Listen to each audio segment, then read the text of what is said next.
n'imbaraga n'amaraso mashya.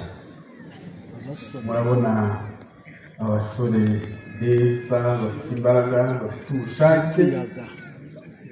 Umuryango w'Imana urizihiwe kubera ko bafite ubungubu ntacyo dushobora kubaburana.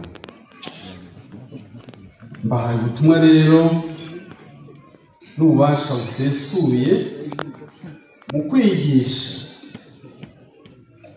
Mbahaye ubutumwa n'ububasha busesuye mu gutagatifuza no kuyobora umuryango w'Imana.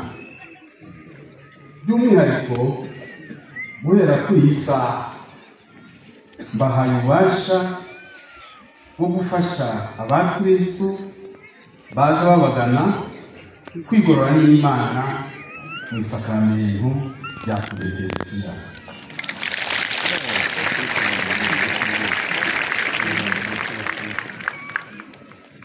Padiri Jean Olivier yegera imbere hino ubutumwa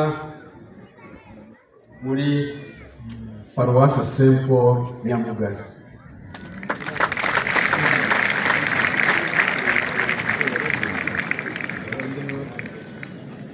Padiri Jean Renovatus Iradukunda ngutumye muri Paruwasi ya Rwaza mu ishuri Groupe Scolaire Marienne Rwaza.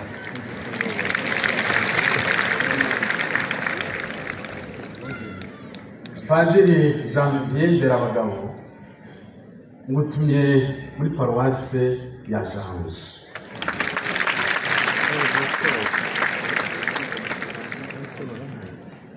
Padiri Olivier Uwayezu ngutumye muri Paruwasi ya Nkumba.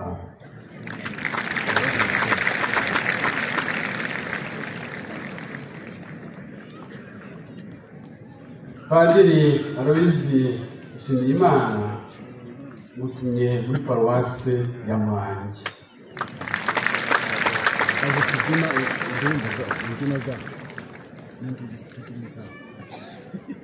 Padiri Barnabe wa Nyagasani ngutumye muri Paruwasi ya Gashaki.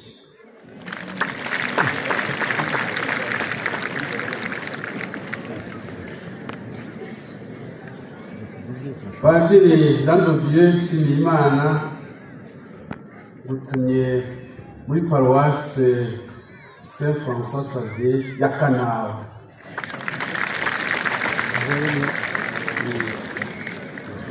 Ubutumwa bwiza Imana ikungisha.